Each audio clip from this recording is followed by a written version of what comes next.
सोयो हुतो विषय मंदिर में और हित गुरु टेर जगायो। अब मैं गाओ, अब मैं वृंदावन धन पायो। आवाज क्लियर है आपके पास पीछे? ठीक है।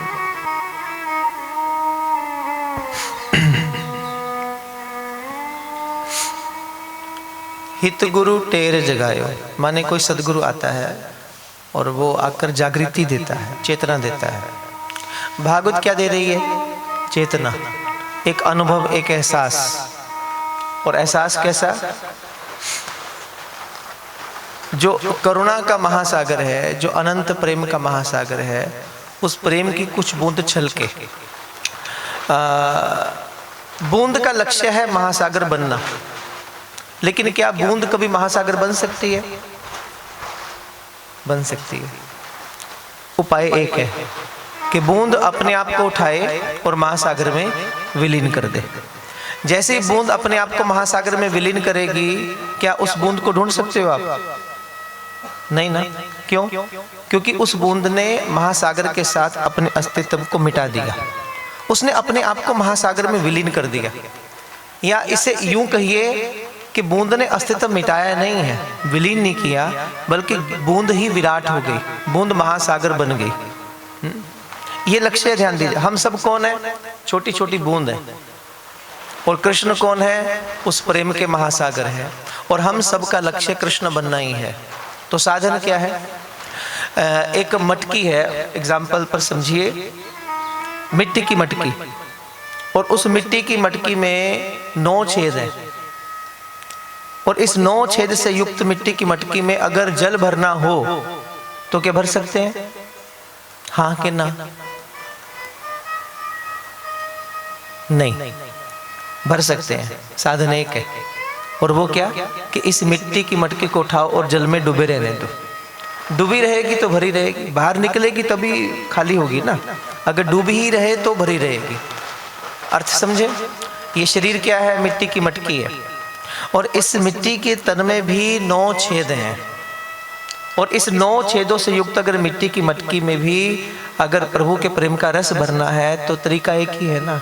और वो क्या कि इस मिट्टी की मटकी को आप उस कृष्ण के प्रेम के महासागर में डूब जाने दीजिए, ये भरी रहेगी। हम 7 दिन क्यों इकट्ठे हो रहे हैं? बचाने के लिए नहीं, अपने आप को डुबो देने के लिए। क्योंकि मैंने पहले कहा, एक यात्रा ज्ञान की है, एक यात्रा भक्ति की है। ज्ञानी कहेगा तैरो और भक्त कहेगा डूबो। भक्त कहेगा डूबो, क्योंकि भक्त के यहाँ समर्पण है। वो अपने आप को बचाना नहीं चाहता, और अपने आप को बचाने की कोशिश आपने करनी भी नहीं है। अगर करोगे तो फिर जो भागवत देना चाहती है वो आपको कभी नहीं मिलेगा। इसलिए कुछ बातों का ध्यान रखिएगा। भागवत पहली बात कहानी नहीं है। भागवत क्या है? अंदर की क्रांति है, एक अंतर की क्रांति जो आपको ले चलेगी कहीं अनंत की यात्रा में, इतनी गहराई में, जहाँ के कुछ पल ऐसे होंगे। मैं हमेशा कहता हूँ इन 3.5 घंटों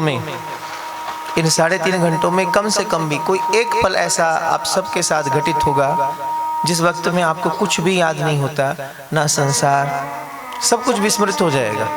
आप ये भी भूल जाएंगे उन पल के अंदर कि आप कौन हैं। आप ये भी भूल जाएंगे कि आप स्त्री हैं कि आप पुरुष हैं। एक ऐसी अनुभूति आपको होगी, इतना आप भीतर प्रवेश करेंगे। कारण क्या है? क्योंकि बूंद ने अपने आप को विलीन कर दिया महासागर में। अब बूंद नहीं खोजी जा सकती, क्योंकि बूंद महासागर बन गई है। तो ये यहाँ पर विचार करो, भीतर डूबते डूबते डूबते डूबते कृष्ण ही हो जाना है। कृष्ण की प्राप्ति करना अलग बात है, कृष्ण हो जाना बिल्कुल अलग बात है। भागवत के 10वें स्कंद में रास पंचाध्यायी है, 5 अध्याय रास पंचाध्यायी के हैं, और उसमें गोपिकाओं का प्रणय गीत है, जहाँ गोपिकाएं इतना विलीन होती हैं कृष्ण के चिंतन में, इतना डूब जाती हैं उस विरह में, वेदना में। क्योंकि ध्यान रखिए, प्रीतम सामने है तो वो सुख नहीं है, क्योंकि उस वक्त वो प्रीतम वही नजर आता है। लेकिन जब विरह हुआ, जब वेदना आई, तो गोपिकाओं को हर घड़ी, हर क्षण, हर वस्तु में कृष्ण की अनुभूति हो रही है। उन्हें लता पता में, रज कणों में, यमुना जी के जल की कणिका कणिका के अंदर, तरंगों में केवल और केवल कृष्ण दिखाई दे रहे हैं। और फिर इतना रोई गोपिकाएं, इतना रोई, जो सुनते हैं रेगुलर वो जानते हैं, उस अनुभव करते हैं। फिर इतना अधिक प्रणय प्रकट हुआ गोपिकाओं के चित्त के अंदर, इतनी वेदना प्रकट हुई गोपिकाओं के चित्त के अंदर कि डूब गई वो, इतनी तन्मय हो गई गोपिकाएं कि एक स्थिति ऐसी आई, एक ऐसी उच्च स्थिति आई जहां पर हर गोपिका कृष्ण बन गई। ये आप अनुभव करेंगे रास पंचाध्याय के अंदर। इतनी विलक्षण स्थिति आई, प्रेम की प्रकाष्ठा है, ध्यान रखिएगा, ये साइकोलॉजिकली भी है, आप इसे अनुभव कीजिए। क्योंकि संत कहते आप जिसका चिंतन हर वक्त करते हैं, जिसके बारे में आप हर वक्त विचार कर रहे हैं, जिसको आप हर वक्त याद कर रहे हैं, जिसकी याद में आप हर वक्त डूबे हुए हैं, उस व्यक्ति का गुण प्रभाव सब आप पर पड़ना शुरू हो जाएगा। आप उस जैसे ही हो जाएंगे। आपकी प्रकृति, आपका स्वभाव, आपकी शक्ल, आपकी आकृति, आपकी सोच, आपकी दुनिया बिल्कुल वैसी हो जाएगी जिसके बारे में निरंतर हर वक्त हर क्षण आप सोच रहे हैं, सोच रहे हैं। इसलिए गोपिकाएं इतना डूबती हैं वो कृष्ण की याद में, तो कृष्ण बनती हैं। मानस का एक प्रसंग आता है जब अशोक वाटिका में भगवती जानकी अम्बा बैठी हैं। अब जानते रावण अपहरण करके लेकर गया, मन व्यथित है जानकी का, सीता जी। और एक दिन तो इतना व्याकुल हो गई, और पास में कौन रहती है सीता जी के? त्रिजटा, बड़ा ख्याल रखती हैं उनका। तो त्रिजटा मातृ समान है। और त्रिजटा पूछती है, बोल के जानकी आज तेरा मन बहुत अधिक व्यथित लग रहा है, तो बहुत रो रही है, क्या हुआ? और बड़ा भोला प्रश्न किया जानकी अम्बा ने। बोले, माँ मैंने संतों से सुना है कि जो हर वक्त हर क्षण ईश्वर के चिंतन में डूबा रहता है वो एक दिन ईश्वरमयी ही हो जाता है। जिसका चिंतन करते हो एक दिन तुम वैसे ही हो जाते हो। बोले, फिर रो क्यों रही है? तो जानकी कहती है, माँ आप तो जानती कि मैं हर वक्त राम जी के चिंतन में डूबी रहती हूँ। मैं हर वक्त हर क्षण हर पल अपने रघुनाथ जी की छवि में, अपने रघुनाथ जी की लीलाओं में, उनकी मधुरिमा में डूबी रहती हूँ और मुझे चिंता हो रही है। बोले, चिंता किस बात की? कि मैं इतना प्रभु को याद कर रही हूँ, इतना रघुनाथ जी को याद करती हूँ, कहीं ऐसा ना हो कि राम जी का स्मरण करते करते, राम जी की स्मृति करते करते मैं कहीं राम ही ना हो जाऊं। ये जानकी कह रही है कि मैं कहीं राम ही ना हो जाऊं। तो त्रिजटा मुस्कुराती है। बोले, फिर जानकी तू व्यथित क्यों हो रही है? इसमें दुखी होने की बात क्या है? रो पड़ी जानकी अम्बा और बोले, माँ दुख इस बात का है कि अगर राम जी का स्मरण करते करते मैं राम हो गई तो फिर मेरे रघुनाथ जी की सेवा कौन करेगा? मैं राम जी की सेवा कौन करेगा? त्रिजटा हंसती है। बोले, जानकी तो वास्तव में बहुत भोली है। अरे पगली, जब तू दिन रात हर वक्त हर क्षण राम जी का चिंतन करते करते एक दिन राम हो जाएगी, तो उसी प्रकार राम भी तो तेरा चिंतन करते करते एक दिन सीता हो जाएंगे। युगल तो वही रहेगा ना। इसलिए संबंध कैसा, इतना प्रेममय कि जिसके चिंतन में आप दिन रात डूबते हैं आप पर उसका प्रभाव पड़ता ही पड़ता है। आपकी सोच, आपकी आकृति की बात मैं कर रहा हूँ, आपकी कॉन्फ़िगरेशन की बात भी कर रहा हूँ, वो भी बदलती है, सूरत भी बदलती है, आपके कांति तेज सब बदलना शुरू हो जाता है।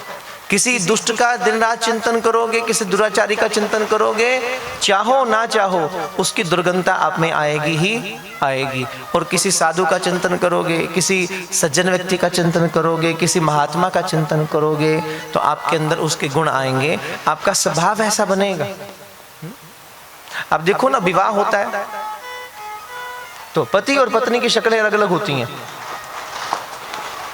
लेकिन 10 साल बाद 20 साल बाद अगर प्रेम है तो दोनों एक जैसे लगेंगे, जैसे भाई बहन है। आप नकार नहीं सकते। क्योंकि एक बात ध्यान रखिएगा, पति और पत्नी का संबंध दुनिया का हर रिश्ता है, उसमें पांचों रस उस एक रिश्ते के अंदर है। एकांत रस भी है, दास्य रस भी है, सख्य रस भी है, वात्सल्य रस भी है, और उसमें मधुर रस तो है ही है। पांचों रस जानकारी है आपको कि नहीं? शॉर्टकट में बताऊं।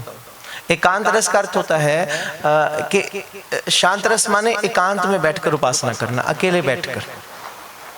अकेले बैठकर। और इस एकांत रस के उपासक कौन है? संत कुमार, भगवान नारायण के पहले अवतार संत कुमार, वो एकांत रस के उपासक है।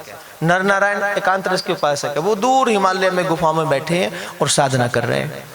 आप अकेले शांत बैठकर साधना करते हो तो कौन सा रस है? बोलते रहो, कौन सा रस है? अभी अब सिद्धार्थ,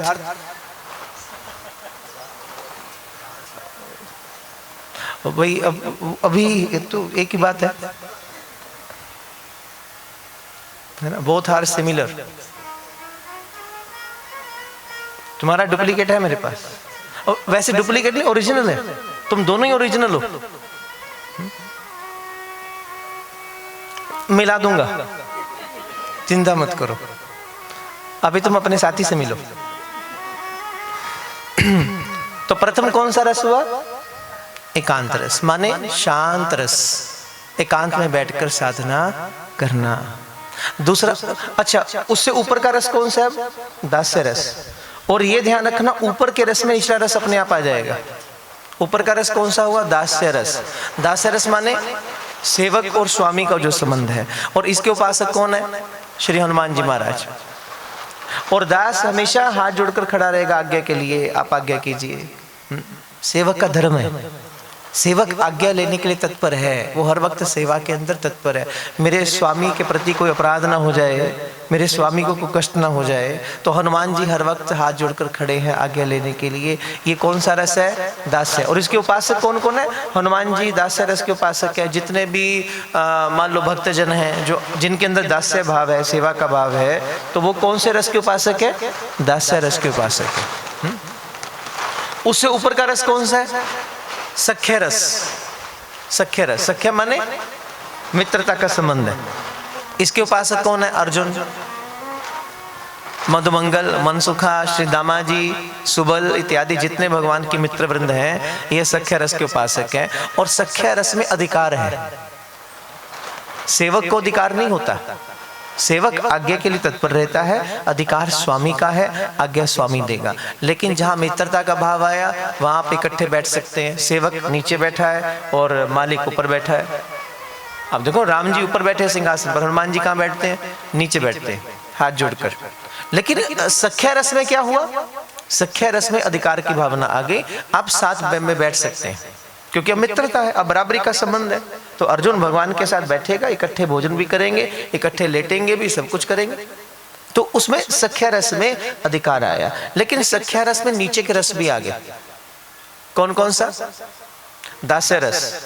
जो सख्या है, कभी कभी वो अनुभव करता है ये सामने वाला कौन है? परमात्मा है। तो उसमें कभी कभी दास भाव भी पैदा होता है, वो आज्ञा भी लेता है।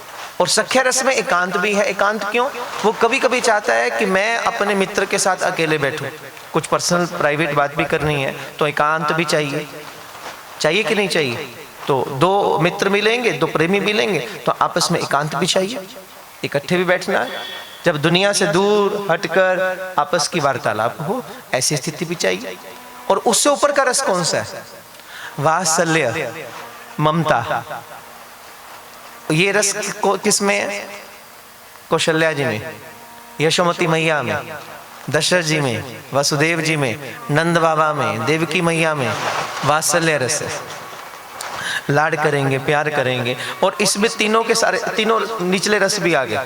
क्यों? अब माँ है, अब यशोमती मैया वात्सल्य तो लौटाती है, ममता तो करती है, लेकिन अधिकार भी तो है, जो मित्रता का अधिकार है वो भी साथ में है।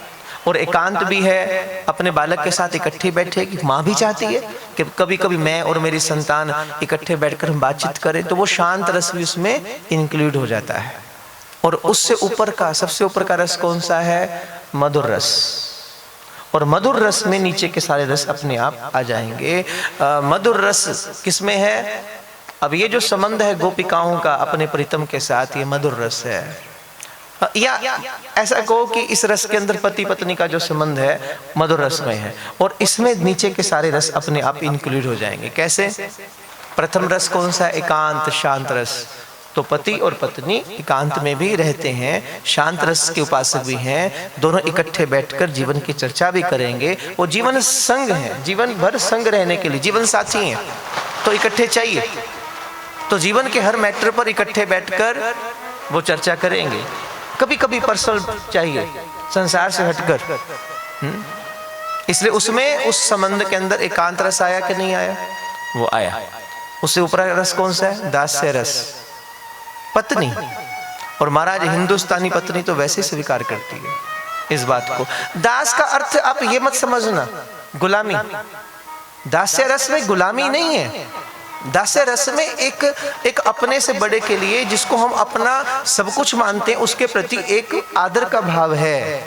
गुलामी में और दास्य में अंतर होता है। यहाँ रस की उपासना की बात हम कर रहे हैं, संसार के दास की बात नहीं कर रहे। वहां हो सकता है गुलामी हो, लेकिन जिस रस की आप बात कर रहे हैं वहां पर रस कैसा है? अब हनुमान गुलाम थोड़ी है, हनुमान जी सेवक हैं। यहाँ दास्य रस माने सेवक का रस है, सेवा की भावना अंदर में है। पत्नी चाहती है मैं आपकी सेवा करूं, वो सबकी सेवा करती है, केवल पति की नहीं करती, पूरे परिवार की सेवा करती है। सास को, ससुर को, बच्चों को, आने वाले अतिथियों को कौन अटेंड करता है? इतना सब लोग आए हैं, कौन अटेंड कर रहा है? वह तो आप ही कर रहे हो। तो ये कौन सा रस है? ये सेवा का रस है, ये सेवा का रस है, गुलामी वाला रस नहीं है। ये कौन सा रस है? जिसमें स्वतंत्रता है, लेकिन सेवा के संग में स्वतंत्रता है। यहाँ सबका ध्यान रखा जा रहा है, सब ठीक है, सब खुश हैं। आप पूछ रहे कोई कमी तो नहीं है? वो कौन सा रस है? सेवा का रस है। कौन सा रस है ये? सेवा का रस। तो पति और पत्नी में ये रस भी है। और उससे ऊपर का रस कौन सा है सिद्धार्थ? तीसरे वाला सख्य रस, मित्रता। दोनों फ्रेंड है कि नहीं है? तभी चलता है सब गाड़ी महाराज। दोनों मित्र हैं और इनसे द बेस्ट फ्रेंड कोई नहीं है। इकट्ठे बैठकर सलाह करना, विचार विमर्श करना। अब इतना बड़ा आयोजन करना तो पहले आपस में विचार करना, एक दूसरे की रजामंदी होना, एक दूसरे के साथ सहमति होना, फिर इकट्ठे मिलकर सारी रूपरेखा तैयार करना। ये कौन सा संबंध हो रहा है? ये सख्य रस की उपासना हो गई। और उससे चौथा ऊपर का रस कौन सा है? वात्सल्य रस। पत्नी में ये भी है, ममता भी है, वो मां भी है। पत्नी मां भी है। मां कैसे? 2-4 दिन हो गए, पति ठीक नहीं लग रहे, स्वस्थ नहीं लग रहे, कुछ अच्छे से खा पी नहीं रहे, पूछती है क्या हुआ आपको? ठीक नहीं लग रहे, कुछ खास खाने की इच्छा, बनाओ, भोजन बनाओ, आप जो कहोगे वो कर दो। अगर स्वास्थ्य ठीक नहीं है तो डॉक्टर के पास चलते, आप एक बार चेक करवा लो, मुझे सही नहीं लग रहा, आप परेशान लग रहे हैं, कुछ हुआ, ऑफिस में कुछ हुआ, शॉप पर कुछ हुआ, बाहर किसी से कुछ हुआ, आप बताइए अपने मन की बात। इतनी फिक्र कौन करती है? माँ। देखो यहाँ और भी बहुत सारे कारण हैं, अभी मैं उसमें विस्तार में नहीं जाना चाहता। जहां बिल्कुल प्रमाणित होता है कि पत्नी माँ की भूमिका निभाती है, बिल्कुल प्रमाणित होता है। आप जब बहुत गहराई में चिंतन करेंगे, क्यों कई बार इस रिश्ते को स्वीकार करना थोड़ा मुश्किल लगता है जब वात्सल्य रस की होती है कि पत्नी माँ कैसे है, लेकिन जब आप बड़ी गहराई से चिंतन करोगे तो आप अनुभव करोगे एक पत्नी है जिसमें सारे रस पाए जाते हैं, वो माँ भी बनती है पति के लिए। ये बहुत सारे यहाँ वैज्ञानिक कारण भी हैं, इसके साथ साथ सामाजिक कारण भी हैं, और आप बड़ी गहराई से चिंतन करोगे तो भीतर खुद अनुभव करोगे। और ये अनुभव पति करे तो बेहतर है, पत्नी ना करे, कि वो हर रूप के अंदर मेरे साथ चलती है। वक्त आने पर वो मधुर रस भी है, क्योंकि जो पति पत्नी का संबंध है, प्रेम है, वो तो है ही है, वो मधुर रस है। लेकिन कभी कभी मित्रता का संबंध निभाती है, कभी कभी सेवा का भाव रखती है, कभी कभी माँ भी बनती है। इसलिए जब कभी पत्नी डांटे, गुस्से नहीं करना, हमारा तो इज्जत ही नहीं है, बोलो माँ डांट रही है, थोड़ा विचार टर्न करो ना, थोड़ा ट्रांसफॉर्मेशन करो। बुरा नहीं मानना महाराज, सोचो, भाव रखो, क्योंकि वहां सारे रस हैं, ये पांचों रस वहां होते हैं। और जिस वक्त आप जिस रस की उपासना में या जिसका दिन रात आप चिंतन करते हैं, उसका प्रभाव पड़ेगा कि नहीं पड़ेगा? निश्चित पड़ेगा। आपने क्या किया? अपने घर के अंदर, अपने बेडरूम में, अपने सामने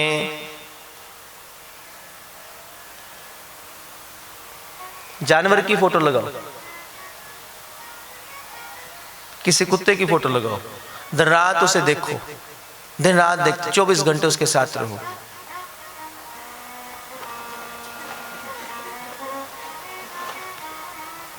होगा महाराज, परिवर्तन होता। आप इससे मना नहीं कर सकते, आप इससे इनकार नहीं कर पाएंगे। ये प्रभाव है, ये साइकोलॉजिकल इफेक्ट है, आप पर होकर रहेगा, आप पर होकर रहेगा। गर्मी है तो गर्मी लगेगी, सर्दी है तो आपको ठंड का एहसास होगा। हाँ, हम एक्सटर्नल एजेंसीज का कुछ प्रयोग कर लें। अब सर्दी में है ना, अब जैसे दिसंबर में काल का कथा थी, अंकुश कहता महाराज जी दिसंबर में कथा होगी, ऊपर वाला रूम आपका एसी लगा हुआ है। बिल्कुल ठीक बात, यहाँ भी मेरे रूम में एसी है महाराज, आना। तो इसलिए थोड़ा संभल कर, हमें क्यों इशारा किया गया, जहां पर आप विश्राम करते हैं अपने कमरे में सामने अपने प्रभु की फोटो लगाओ। जबकि आंख खुले आपके सुबह के वक्त में सबसे पहले निगाह कहाँ जाए, श्री कृष्ण पर जाए। दिन की शुरुआत हो, संसार को देखने की शुरुआत हो तो अपने गोविंद से शुरुआत हो। उनको देखते देखते आंख खोलिए तो वैसा ही प्रभाव आप पर पड़ेगा, वैसी प्रकृति हमारी होनी हो जाएगी। इसलिए गोपिकाएं क्या करती हैं, इतना डूबती हैं कृष्ण के चिंतन में कि प्रणय गीत में आप अनुभव करना कि हर गोपिका कृष्ण ही बन जाती है, हर गोपिका कृष्ण हो गई। लेकिन अब क्या हुआ, जब कृष्ण बनी, कृष्ण बनने के बाद एक पल में वापस अपनी गोपिका की स्थिति में आती है, वापस फिर गोपिका बनी। क्यों? जबकि लक्ष्य तो कृष्ण बनना ही है। हर मानव का लक्ष्य है, हर बूंद को महासागर बनना ही है, उस लक्ष्य तक पहुंचना है। तो हर जीव को कृष्ण तो बनना है, हर नर को नारायण के रूप में परिणत तो होना है। लेकिन गोपिका भी कृष्ण बनती है। लेकिन कृष्ण बनने के बाद गोपिका ने एहसास किया कि कृष्ण बनने में सुख नहीं है, जो सुख श्री वृंदावन बिहारी की सेवा करने में मिलता है। बोल श्री वृंदावन बिहारी लाल की जय।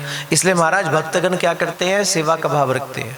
भोर भय से सांझ डरे तक सेवा को ही नेम हमारो, स्नान करावे वस्त्र ओढ़ावे, भोग लगावे सो लागत प्यारो। कब ते निहारत आपकी ओर, कब ते निहारत आपकी ओर, कि आप हमारी ओर निहारो। राधा कृष्ण हमारे धाम को जान, वृंदावन धाम पधारो। राधा कृष्ण हमारे धाम को जान, वृंदावन धाम पधारो। जब गाओ ना बड़े दिल से गाओ, आत्मा से गाओ, फिर आप उस रस की अनुभूति कीजिए। राधा कृष्ण हमारे धाम को जान, वृंदावन धाम पधारो। राधा कृष्ण हमारे धाम को जान, वृंदावन धाम पधारो। जिन पलों में बैठकर आप कथा श्रवण कर रहे हैं, श्री कृष्ण की महिमा का गुणगान कर रहे हैं, उन्हीं पलों में वो लीला आपके सामने होती है। आपको लाइव है, यहाँ पर बिल्कुल लाइव। ये मत समझना द्वापर में कभी कृष्ण आए थे, हाँ आए होंगे द्वापर में, लेकिन फिर गए नहीं कभी। श्री वृंदावन श्री ठाकुर जी का नित्य धाम है। आज भी आप जाइए, लेकिन कृष्ण मिलन की, श्री बिहारी जी के मिलन की अभिपसा लेकर, उनकी प्यास लेकर जाइए, तो आज भी वृंदावन में इन्हीं गलियों में आपको श्री बांके बिहारी का दर्शन होगा। प्रत्यक्ष अनुभव हो नहीं सकता जो वृंदावन में जाए और उसे दर्शन ना हो। आज से 500 साल पहले पश्चिम बंगाल से एक भक्त आए वृंदावन में, नाम था नजरुल। नजरुल जाति के मुसलमान थे और आए वृंदावन में। लेकिन कब दृष्टिगोचर होता है, कब वो अद्भुत दृश्य आपके सन्मुख आता है, यही आंख देखेगी महाराज, जबकि इसी आंख के ऊपर माया का पर्दा है। लेकिन अगर सदगुरु करुणा करे, कृपा करे, तो इसी आंख से उसी का जलवा, उसी का आनंद आप अनुभव में ले आएंगे। यही आंख दिखेगी, लेकिन बीच में सदगुरु चाहिए। नजरुल आए, और जब नजरुल वृंदावन आए तो फिर जो दिखा, जो अनुभव किया, वो अपने भाव में लिखते हैं, अपने भाव में गाते हैं पश्चिम बंगाल में। आजो जहारे कदम तले, पंक्ति को ध्यान से सुनिएगा। ये बंगाली भाषा में उन्होंने गाया, लेकिन आपको बिल्कुल समझ आएगा। नजरुल गा रहे हैं। आजो ज़हारे कदम तले, आजो ज़हारे मेरे साथ गाइए। कदम तले, वेणु बाजे सांझ सकाले, वेणु बाजे सांझ सका। गुरुदेव की करुणा प्राप्त करने के बाद नजरुल कहते हैं कि आजो ज़हारे कदम तले। इसका अर्थ क्या हुआ? आजो ज़हारे कदम तले मतलब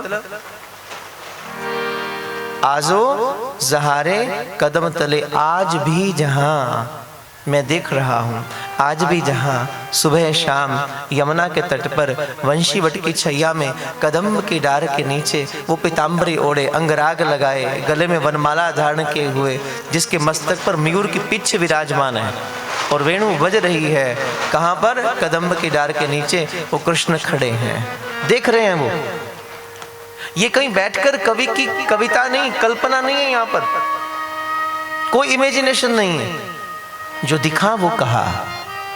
आजो ज़हारे कदम तले, आजो ज़हारे कदम तले, आजो ज़हारे कदम तले,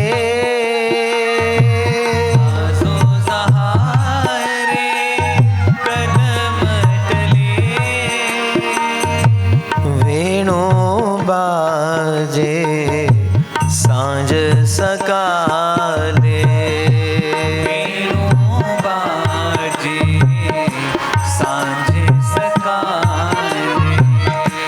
वेणु बाजे सांझ सकाले, वेणु बाजे सांझ सकाले। आजो ज़हारे कदम तले, आजो ज़हारे कदम तले, जेथी नित्या लीला को रे, जेथी नित्या लीला को रे, जेथी नित्या लीला को रे, जेथी नित्या लीला को रे, मारे मदन मोहन, मारे मदन मोहन, ओ मारे मदन मोहन, मारे मदन मोहन, वेणु बाजे सांझ सकाले, वेणु बाजे सांझ सकाले, वेणु बाजे सांझ सकाले, वेणु बाजे सांझ सकाले। कदम्ब की डार के नीचे नजरुल ने आज भी देखा, अनुभूति की। क्योंकि ध्यान रखिएगा, कृष्ण कहीं गए नहीं है। जब आप अनुभव करते हैं, आप प्यास लेकर जाए, आपके अंदर तड़प हो कृष्ण को चाहने की, अगर घूमने के लिए जाओगे महाराज तो फिर कैसे उसका आनंद लेकर आओगे? और सबसे बड़ी विडंबना है, आज लोग तीर्थों पर भी, वृंदावन में भी केवल घूमने के लिए जाते हैं। नहीं, एक प्यास लेकर जाइए। और तीर्थ की महिमा यही है, तीर्थ आज भी आपको भरेगा। मैंने कल भी कहा था, प्रकृति का स्वभाव है आपको भर देना, लेकिन शर्त है कि पहले आप अपने पात्र को खाली करके बैठिए, ताकि जब वो भरे तो फिर आप भरे जाएं। ये भागवत क्या करती है? आपको भरती है। आनंद से भरती है, शांति से भरती है, अमृत से भरती है, तृप्ति से भरती है, अखंड प्रसन्नता से भरती है। लेकिन पहली शर्त तो एक ही है ना, अपने पात्र को खाली कीजिए। अभी भी चेक करते रहो, साथ साथ सुनते रहो और साथ साथ आंखें बंद करके सेल्फ इवैल्यूएशन करते रहो। ये ना हो कि 7 दिन बीते तब खबर लगे अभी तो पहले ही भरा हुआ था बहुत, तो भरे नहीं जाओगे। सखी कहती है ना, मैं इन आंखों में रघुनाथ जी के स्वरूप को भर लेना चाहती हूँ, इसलिए पहले आंखों के क्षार को निकाल रही हूँ। हमें भी वो क्षार निकालना है, हमें पात्र को थोड़ा छलका देना, थोड़ा खाली करना है, फिर भरा जाए वो दिव्य ज्ञान, वो दिव्य अमृत, वो दिव्य प्रेम। इसमें जब करुणा होती है, जब प्यास लेकर जाओगे फिर जिसकी प्यास है वही मिलेगा, जिसकी प्यास होगी वही तो सामने आएगा। अगर प्यास वृंदावन में जाने के बाद श्री कृष्ण को मिलने की है तो क्यों बिहारी जी नहीं मिलेंगे? इसलिए संतों ने क्या कहा, देखो 4 प्रकार के ब्रजवासी हैं। ब्रजवासी कौन? प्रथम कैटेगरी, जिसका जन्म ब्रज में हुआ, जो रहता भी ब्रज में है। वो कौन? पहला कौन? जिसका जन्म भी ब्रज में हुआ, जो रहता भी वृंदावन में है, वो ब्रजवासी। दूसरा कौन? जिसका जन्म ब्रज में हुआ लेकिन रहता कहीं भी हो, वो भी कौन है? ब्रजवासी। तीसरा, जिसका जन्म कहीं भी हुआ हो लेकिन इस वक्त वर्तमान में वो ब्रज में रहता है, वर्तमान में वृंदावन रहता है, तो वो भी कौन हुआ? ब्रजवासी। लेकिन एक चौथी कैटेगरी है, जिसका ना तो जन्म ब्रज में हुआ, जो ना रहता ब्रज में है, लेकिन जिसका मन हर वक्त श्री कृष्ण के चरणों में है, जिसका मन हर वक्त वृंदावन में है, उससे बड़ा ब्रजवासी कोई नहीं हो सकता। बात तो महाराज मन की है, तभी तो रसिकों ने क्या गाया, रे मन, तन को नहीं कहा। किसे कहा? इशारा किसे मिला?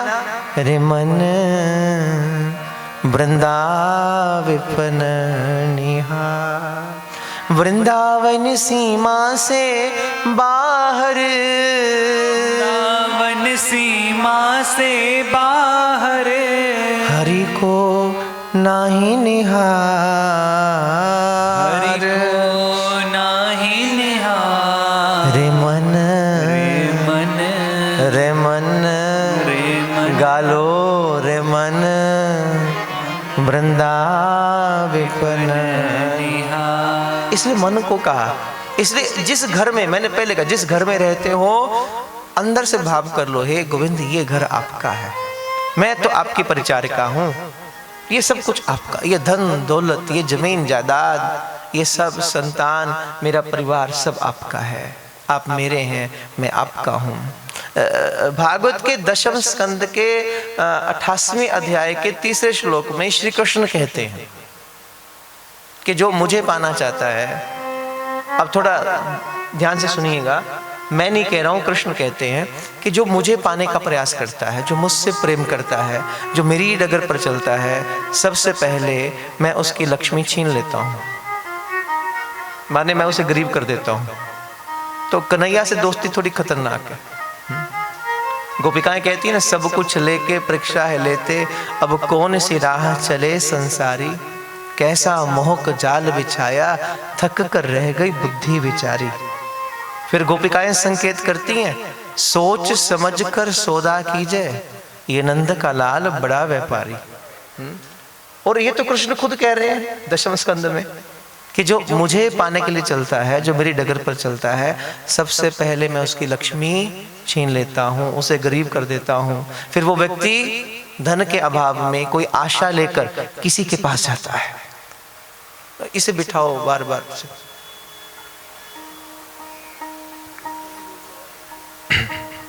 प्रमोद अपने पास बिठा लो, बोले वृंदावन बिहारी। वो व्यक्ति धन के अभाव में कोई आशा लेकर किसी व्यक्ति के पास जाता है, कृष्ण कहते मैं उसकी उस आस को भी तोड़ देता हूँ। फिर वो किसी दूसरे के पास जाता है, मैं उसकी उस आस को भी तोड़ देता हूँ। वो भटकता है दुनिया में, और फिर जब निराश हो जाता है सारी दुनिया से, फिर वो मेरे पास आता है, और जैसे मेरे पास आकर दो प्रेम के आंसू बहाकर कहता है, हे कृष्ण मैं आपका हुआ, आप मेरे हो जाइए। और जिस वक्त वो मेरा होता है, मैं उस वक्त अपना भी सब कुछ अपने भक्त पर लुटा देता हूँ, सब कुछ उस पर निछावर कर देता हूँ। कृष्ण ऐसे महाराज, वो तो खुद कहते हैं, तो एक बार मेरी डगर पर आकर देख, संसार की समस्त राहें तेरे लिए खोल दूंगा। तो एक बार मेरा बनकर देख, सकल विश्व को तेरा बना दूंगा। लेकिन ये प्यास होगी तो कृष्ण मिलेंगे। लेकिन ये प्यास जागृत भी कब होती है? जब कोई सद्गुरु करुणा करता है। रसखान भी तो आए, और जब परम संत विट्ठल नाथ जी महाराज का आश्रय मिला, उसके बाद जो रसखान ने देखा, अद्भुत, बहुत अद्भुत। और क्या रसखान अपने भाव में कहते हैं, मैं जब पहुंचा गोकुल में और नंद बाबा के प्रांगण में जो नजारा देखा, अश्रुपात हो रहा है। रसखान की पूरा बदन रोमांच से भरा हुआ है, शरीर में कंपी है, जुबान अपना साथ नहीं दे पा रही, लेकिन उस आनंद की धारा में बहते हुए रसखान कहते हैं, धूर भरे अति शोभित श्याम जो, तैसी बनी सुंदर सिर चोटी। क्या रूप देखा। अभी अभी मैया ने श्रृंगार किया बाल कृष्ण का, नंदनंदन 3.5 वर्ष के हैं, और बड़ी सुंदर मैया ने चोटी बनाई, सुंदर तिलक धारण करवाया, सुंदर वस्त्र पहनाए, और एक काला टीका कान के पीछे लगा दिया। क्यों? नजर ना लगे। और कन्हैया खेलने के लिए आ रहे हैं, और चलते चलते माँ ने हाथ में एक रोटी, और रोटी पर माखन का लोंदा रख दिया, और उसी को लेकर आ रहे हैं। धूर भरे अति शोभित श्याम जो, तैसी बनी सुंदर सिर चोटी। देखो मैंने पहले कहा, मेरे साथ गाओगे ना आपको आनंद जाता। क्यों सिद्धार्थ? उच्ची गाओ। धूर भरे अति शोभित श्यामजू, तैसी बनी सुंदर सिर चोटी। बड़ी सुंदर चोटी है, और वृंदावन की रज से दूसरे हैं। वो रज तन मंडित है, क्योंकि ये वृंदावन की रज श्री कृष्ण को बड़ी प्यारी है। किसी भी, मैंने पहले कहा, किसी अवतार लीला भगवान ने रज नहीं खाई, लेकिन कृष्ण बनकर वृंदावन की रज को खाया है, सेवन किया है। इसलिए वृंदावन की रज संतों को प्राणों से प्यारी है। और इसी रज में आज भी आप जाइए, कृष्ण आपको नंगे पग मिलेंगे। वृंदावन में पादुका नहीं पहनते नंदनंदन, नंगे पग चलते हैं। तभी संत कहते हैं, ब्रज धूरी ही प्राणों से प्यारी लगे, ब्रजमंडल माही बसाए रहूं, रसिकों के सुसंग में मस्त रहूं, जग जाल सो मोही बचाए रहो। प्राणों से ज्यादा प्यारी है। और आज उसी ब्रज की रज के अंदर श्याम सुंदर खेल रहे हैं, और मैया ने अभी भी श्रृंगार करके भेजा, और हाथ में रोटी और उस पर माखन का लोंदा, और रसखान देख रहे हैं। और क्या कहते हैं? धूर भरे अति शोभित श्याम जो, तैसी बनी सुंदर सिर चोटी। खेलत खात फिरे अंगना, पग पैजनी बाजत फिरे क छोटी। खेलत खात फिरे अंगना, पग पैजनी बाजत फिरे क छोटी। या छवि को रस खान विलोकित, छवि को रस खान भी। किसी कवि की कविता नहीं है, किसी लेखक की लेखनी नहीं है, कल्पना से नहीं लिख रहे हैं, जो दिख रहा है सो कह रहे हैं। या छवि को रस खान विलोकित, या छवि को रस खान विलोकित। भारत काम कला निधि कोटि, काग के भाग कहाँ कहिए, हरि हाथ सो ले गए माखन रोटी। काग के भाग कहाँ कहिए, हरि हाथ सो ले गए माखन रोटी। हाथ सो ले गए माखन रोटी, हाथ सो ले गए माखन। और प्रांगण में काग खेल रहा है। कौन काग? काग वसुंडी। और जब नंदनंदन खेल रहे हैं तो वो काग आयो और आके श्री श्याम सुंदर के हाथ की रोटी और माखन का लोंदा लेके दौड़ गया। रसखान रो पड़े, बोले इस काग के भाग की क्या कहिए। या छवि को रस खान विलोकित, या छवि को रस खान विलोकित। भारत काम कला निधि कोटि, काग के भाग कहाँ कहिए, हरि हाथ सो ले गए माखन रोटी। काग के बाग कहाँ कहिए, हरि हाथ सो ले गए माखन रोटी। हरि हाथ सो ले गए माखन रोटी। हरि हाथ सो ले गए माखन। इसलिए जब कथा में बैठिए, मैंने पहले कहा कथा में बहुत स्वाद है। भोजन स्वाद है, कब अनुभव होगा? जब भूख लगी होगी। पानी में अमृत जैसा सुख है, कब अनुभव होगा? जब प्यास लगी होगी। और प्यास भी कैसी? इतने व्याकुल कि जैसे अभी एक बूंद जल भीतर ना गया तो जैसे प्राण निकल जाएंगे। उस स्थिति में जो मिलता है वो अमृत का सुख देता है, वो अमृत का सुख देगा। भूखे होवोगे तो भोजन में स्वाद आएगा।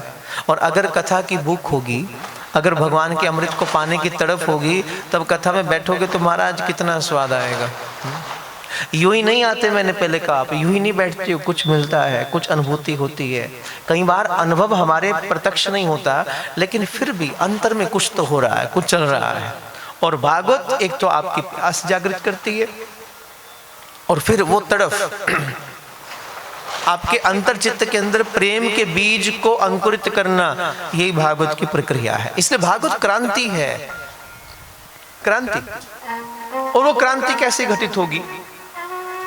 देखो, अभी महात्मा की चर्चा ही चल रही है, अभी भागवत नहीं शुरू हुई, और वो भी पद्म पुराण की। पद्म पुराण इस बात की ओर इशारा करता है कि what will happen after the death, मृत्यु के बाद क्या होगा। कई बार लोग प्रश्न करते हैं मृत्यु के बाद क्या होता है। वैसे ये प्रश्न निरर्थक है, इस प्रश्न की कोई आवश्यकता नहीं है। बाद में क्या होगा, क्या मतलब? अभी इस छोर पर जो हो रहा है उसे देखिए। और अक्सर यही समाज की विडंबना होती है, हम अतीत की यादों में और भविष्य की कल्पनाओं में अपने वर्तमान को सदा बर्बाद करते हैं। जो वक्त मिला है उसका सुख लो, उसका आनंद लो। अभी जो वक्त जीवन के लिए मिला है, जीवन की धारा बह रही है, इसको महाराज मौज करो, इसकी मस्ती मानो, इसका आनंद लो। अब एक छोटा सा बच्चा 5 साल का खेल कूद में मस्त होना चाहिए, और बच्चा आकर पूछता है जब 25 साल का हो जाऊंगा, बड़ा हो जाऊंगा तो क्या होगा? कोई अर्थ नहीं है। अभी जो रंग तुम्हें मिला है, ये सब जीवन के रंग हैं, सब जीवन के रंग हैं। और जो जो रंग आपको मिला उस रंग को मानो महाराज। बचपन मिला है तो बचपन का आनंद लो, जवानी मिले तो जवानी का आनंद लो, वृद्ध अवस्था हो जाए उसका आनंद लो।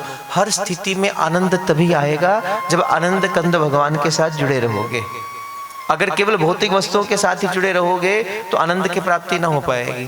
आनंद कहाँ मिलता है? सच्चिदानंद रूपाय विश्वोत्पत्त्यादि हेतवे तापत्रय विनाशाय श्री कृष्णाय व्योम नमः।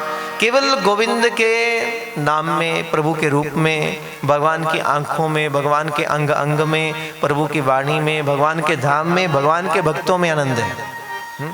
वहां परमानंद है। इसलिए जीते जी उसकी प्राप्ति करना।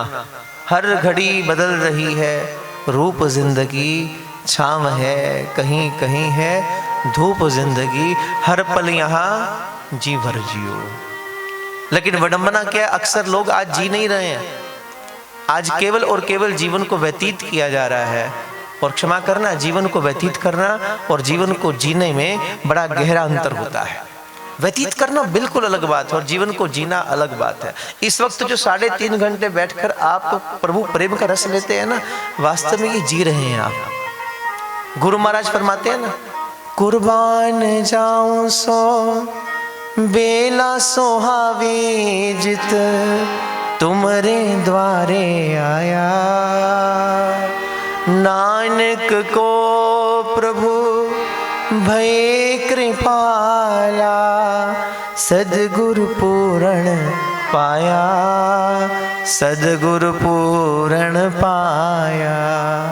चरण कमल तेरे धोए धोए पीमा मेरे, सदगुरु दीन दयाला। चरण कमल तेरे धोए धोए पीमा मेरे, सदगुरु दीन दयाला। सिमर सिमर सिमर नाम जीमा, निहाला।